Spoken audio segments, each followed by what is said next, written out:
Hello everyone दोस्तों, मैं हूं संगीता झा और आज मैं आपके लिए लेके आई हूं previous question paper of UPPSC exam part 7। तो पार्ट 6 तक हम कंप्लीट कर चुके हैं और आज हम यहाँ पे पार्ट 7 डिस्कस करेंगे। और बेसिकली ये जो क्वेश्चन है ये हिस्ट्री के क्वेश्चन है और ये क्वेश्चन यूपीपीएससी एक एग्जाम्स में आए हुए हैं। तो ये बहुत ज़्यादा हेल्पफुल है, चाहे आप यूपीपीएससी का कोई भी एग्जाम दे रहे हो, चाहे स्टेट पीसीएस का एग्जाम दे रहे हो, तो हिस्ट्री के क्वेश्चन यहीं से आते हैं, बहुत ज़्यादा चेंज नहीं होते हैं। तो हिस्ट्री के क्वेश्चन बहुत ज़्यादा इम्पॉर्टेंट हैं आप सभी के लिए, तो प्लीज़ इसको देखिएगा ज़रूर और मेरे चैनल को सब्सक्राइब कीजिएगा।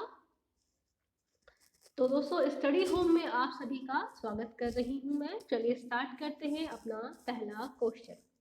पहला क्वेश्चन है आपका, which one of the following factors was not responsible for the growth of modern national movement in India। यानी भारत में आधुनिक राष्ट्रीय आंदोलन के विकास में निम्न में से कौन सा एक कारण उत्तरदायी नहीं था। तो पहला ऑप्शन दिया गया है इम्पैक्ट ऑफ ब्रिटिश रूल, यानी कि ब्रिटिश शासन का प्रभाव। बी है इंट्रोडक्शन ऑफ मॉडर्न एजुकेशन, यानी कि आधुनिक शिक्षा का आरंभ। सी है राइज ऑफ मिडिल क्लास इंटेलिजेंटिया, यानी कि मध्य वर्गीय बुद्धिजीवियों का उदय। और डी है आपका पॉलिटिकल डाइवर्सिटी इन इंडिया, यानी कि भारत में राजनीतिक विविधता। क्वेश्चन पूछा गया है यूपीपीएससी एई 2011 के एग्जाम में। तो दोस्तों, भारत में आधुनिक राष्ट्रीय आंदोलन के विकास के ढेर सारे कारण थे, यानी कि बहुत सारे कारण जिम्मेदार थे, जैसे कि सामाजिक तथा धार्मिक आंदोलन, भारत की राजनीतिक एकता, ऐतिहासिक अनुसंधान और पश्चिमी शिक्षा का प्रभाव। ये सारे रीजन थे भारत में राष्ट्रीय एकता आंदोलन के विकास में। तो सही ऑप्शन है आपका ऑप्शन नंबर डी, यानी कि भारत में राजनीतिक विविधता। ओके, यानी कि ढेर सारे रीजन यहीं से आते हैं। आगे देखिए 62 क्वेश्चन पूछा गया आपसे, who was the first Indian to succeed in the Indian civil services exam, यानी इंडियन सिविल सर्विस परीक्षा में उत्तीर्ण होने वाले प्रथम भारतीय कौन थे। ऑप्शन दिया गया है ए सुरेंद्र नाथ बनर्जी, यानी कि सुरेंद्र नाथ बनर्जी। बी माइकल मधुसूदन दत्त, यानी कि माइकल मधुसूदन दत्त। सी सत्येंद्र नाथ टैगोर, यानी कि सत्येंद्र नाथ टैगोर। और डी सुभाष चंद्र बोस, यानी कि सुभाष चंद्र बोस। और सही ऑप्शन है आपका option number C, Indian civil services परीक्षा में उत्तीर्ण होने वाले प्रथम भारतीय थे सत्येंद्र नाथ टैगोर। और ये कौन थे, ये रविंद्रनाथ टैगोर के बड़े भाई थे। और इन्होंने इनका जन्म हुआ था 1 जून 1842 को कोलकाता में, और इनकी नियुक्ति हुई थी 1864 में एज अ सिविल सेवक के रूप में इनका नियुक्ति हुआ था। चलते हैं अगले क्वेश्चन की तरफ। क्वेश्चन नंबर 63 है, What important event in education field took place in 1857, यानी कि वर्ष 1857 में शिक्षा के क्षेत्र में निम्न में से कौन सी महत्वपूर्ण घटना घटी थी। ऑप्शन देखिए, इंट्रोडक्शन ऑफ इंजीनियरिंग एजुकेशन, यानी कि अभियांत्रिकी शिक्षा प्रारंभ। बी है इंट्रोडक्शन ऑफ मेडिकल एजुकेशन, यानी कि चिकित्सा शिक्षा प्रारंभ। सी है introduction of a uniform school system, यानी एक समान स्कूल पद्धति का प्रारंभ होना। और डी है आपका founding of the universities of Calcutta Madras and Bombay, यानी कि कलकत्ता, मद्रास एवं बम्बई विश्वविद्यालय की स्थापना। क्वेश्चन पूछा गया है यूपीपीएससी एई 2011 के एग्जाम में।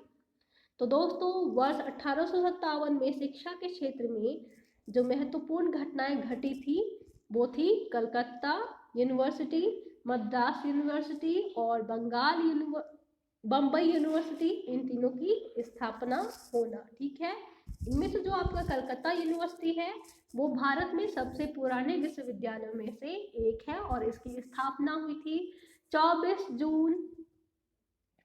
जनवरी 1857 में। ठीक है, और ये एशिया का पहला अत्यधिक विषयों वाला आधुनिक यूनिवर्सिटी है। फिर है मद्रास यूनिवर्सिटी। तो मद्रास यूनिवर्सिटी जो है वो 11 नवंबर 1839 में इस्टेब्लिश हुई थी और इसको स्टार्ट किया गया था 5 सितंबर 1857 में। यह दक्षिण भारत का सबसे पुराना विश्वविद्यालय है। ओके, चलते हैं अगले क्वेश्चन की तरफ। क्वेश्चन नंबर 64 है आपका, who has said that the revolution of 1857 was the result of Hindu-Muslim conspiracy। यानी किसने कहा है कि 1857 की क्रांति हिंदू मुस्लिम षड्यंत्र का प्रतिफल था। और पहला ऑप्शन है पीई रॉबर्ट्स, यानी कि पीई रॉबर्ट्स ने। बी है जस्टिन मैकार्थी, यानी कि जस्टिन मैकार्थी ने। सी है एच जी रॉलिंसन, यानी कि एच जी रॉलिंसन ने। और डी है आपका जेम्स ऑट्रम, यानी कि जेम्स ऑट्रम ने। क्वेश्चन पूछा गया है यूपीपीएससी एई 2011 के पेपर में।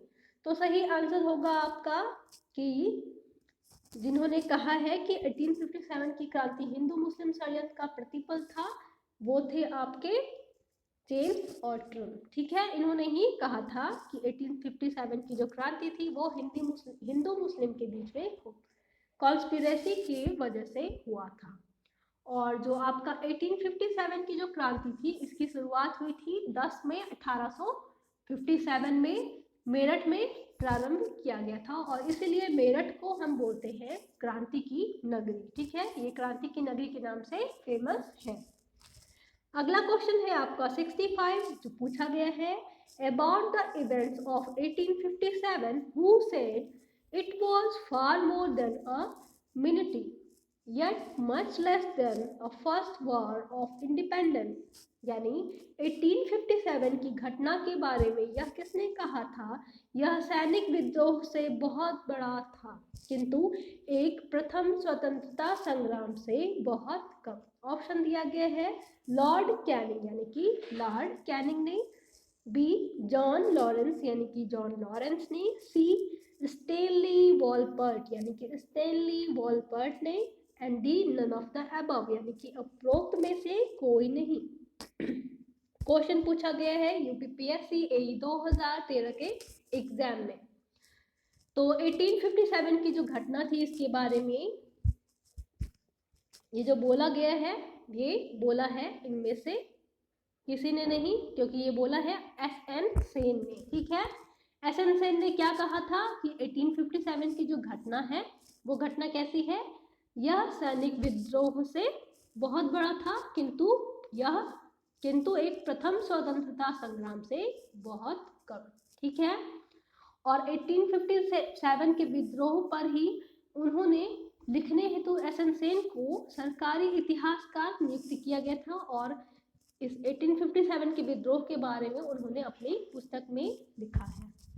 आगे चलते हैं, अगला क्वेश्चन है 66, सन्यासी रिवॉल्ट ब्रोक आउट इन, यानी कि सन्यासी विद्रोह कहाँ भड़का था।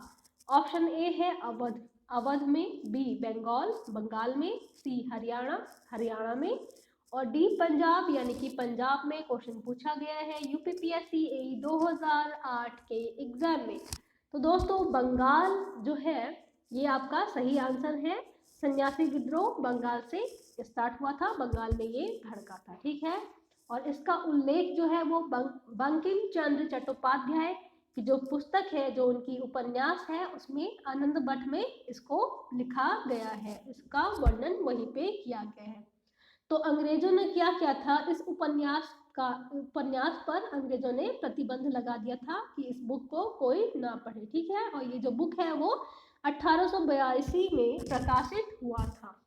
और दोस्तों सन्यासी विद्रोह वास्तव में भड़का क्यों था, क्योंकि बंगाल में क्या हुआ था, अकाल पड़ गया था और अंग्रेजों ने क्या किया था, बंगाल में हुकूमत कर लिया था और उनकी हुकूमत कायम करने के कारण जमींदार, कृषक, शिल्पकार सबकी जो स्थिति थी वो बहुत ज़्यादा बिगड़ गई थी, इसलिए सन्यासियों ने यहाँ पे विद्रोह कर दिया था।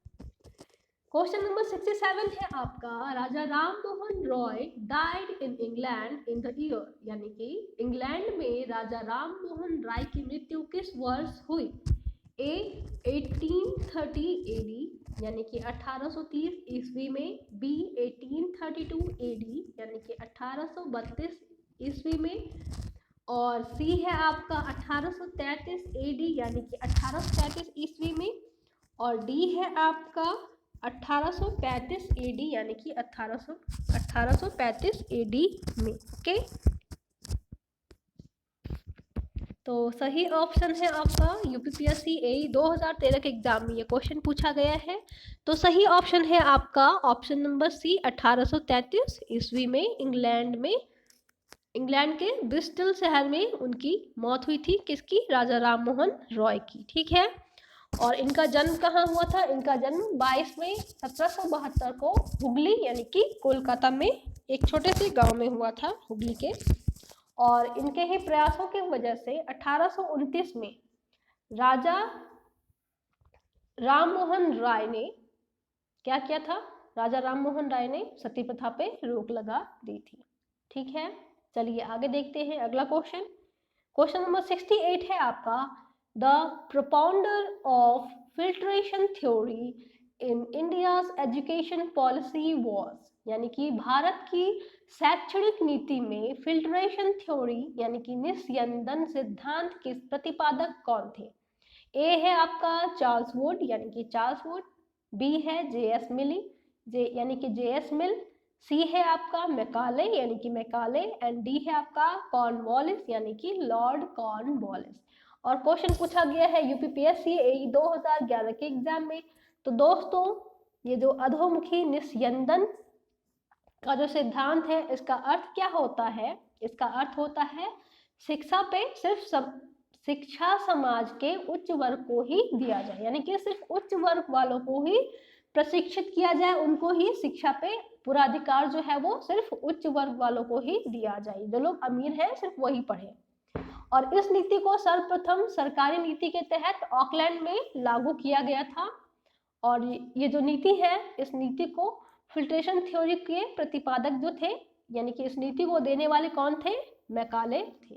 ठीक है, तो ऑप्शन नंबर सी जो है ये आपका सही आंसर होगा। आगे चलिए, क्वेश्चन नंबर 69 है आपका, the first public association to be form in modern India in 1937 was, यानी कि आधुनिक भारत में वर्ष 1937 में प्रथम जनसंख्या एसोसिएशन बनी थी। और आंसर जो है इसमें थोड़ा सा कंफ्यूजन है, क्योंकि इन चारों में से कोई ऑप्शन नहीं दिया गया है। तो आधुनिक भारत में वर्ष 1937 में प्रथम जनसंख्या एसोसिएशन कहाँ से बनी थी ये नहीं पता, लेकिन फिर भी मैं आपको बताती हूँ कुछ चीजें जो इसमें ऑप्शन दिया गया है वो आप जान लीजिए। तो जमींदारों की हितों की रक्षा के लिए 1838 में जमींदारी एसोसिएशन की स्थापना हुई, जिसको हम बोलते हैं लैंड होल्डर्स सोसाइटी। ठीक है, और इसके जो जनक थे उनका नाम था द्वारकानाथ टैगोर, यानी कि लैंड होल्डर्स सोसाइटी की स्थापना किसने की थी? द्वारकानाथ टैगोर ने। उसके बाद है आपका ब्रिटिश इंडिया एसोसिएशन। तो ब्रिटिश इंडिया एसोसिएशन की को एस्टैब्लिश किया गया है 1851 में, और इसको एस्टैब्लिश किसने किया है? देवेंद्रनाथ टैगोर ने। फिर है आपका बंगाल ब्रिटिश इंडिया सोसाइटी। तो इसको एस्टैब्लिश किया गया है 1843 में। और जो आपका मद्रास नेटिव एसोसिएशन है, इसकी एस्टैब्लिशमेंट हुई है 1852 में। कहाँ पे? चेन्नई में। ओके, तो प्रथम जनसंख्या एसोसिएशन कहाँ बनी ये किसी को नहीं पता है। आगे चलते हैं, क्वेश्चन नंबर 70 है, who amongst the following transform the traditional Ganpati festival into a national festival and gave it a political character, यानी कि निम्न में से किसने पारंपरिक गणपति त्योहार को राष्ट्रीय त्योहार में बदल दिया तथा इसे एक राजनीतिक रंग दिया? ऑप्शन देखिए, ऑप्शन ए है रामदास यानी कि रामदास ने, बी शिवाजी यानी कि शिवाजी ने, सी रानाडे यानी कि रानाडे ने, एंड डी तिलक यानी कि तिलक ने। क्वेश्चन पूछा गया है यूपीपीएससी एई 2007 के पेपर 1 में। तो सही ऑप्शन है आपका तिलक ने। तिलक जी ने क्या किया था? बाल गंगाधर तिलक जी ने पारंपरिक पारंपरिक गणपति त्योहार को राष्ट्रीय त्योहार में इन्होंने बदला और इसको एक राजनीतिक रंग दिया था। और इसकी शुरुआत कहाँ पे हुई थी? पुणे में 1893 में इसको स्टार्ट किया गया था। तो दोस्तों ये थे आपके 61 to 70 क्वेश्चन के सेट 7। और आप लोग क्या कीजिएगा, नए नए कोर्सेज के लिए मेरे साथ जुड़े रहिएगा। और स्टडी होम पे मैं हमेशा कुछ ना कुछ नया अपडेट करती रहती हूँ, कुछ इम्पॉर्टेंट चीज़ें, कुछ जीके के इम्पॉर्टेंट क्वेश्चन। तो अब मैं कुछ दिन के बाद आपके लिए लेके आ रही हूँ जीके के करंट अफेयर्स के क्वेश्चन, डेली जीके बेसिस पे बनेगा वो। तो आप लोग प्लीज़ उसको ज़रूर देखिएगा, ये आपके आने वाले अपकमिंग एग्जाम्स में बहुत ज़्यादा हेल्प करने वाले हैं। ओके, तो बने रहिए मेरे साथ। मैं हूं संगीता झा। आप सभी का बहुत बहुत धन्यवाद स्टडी होम चैनल को सब्सक्राइब करने के लिए।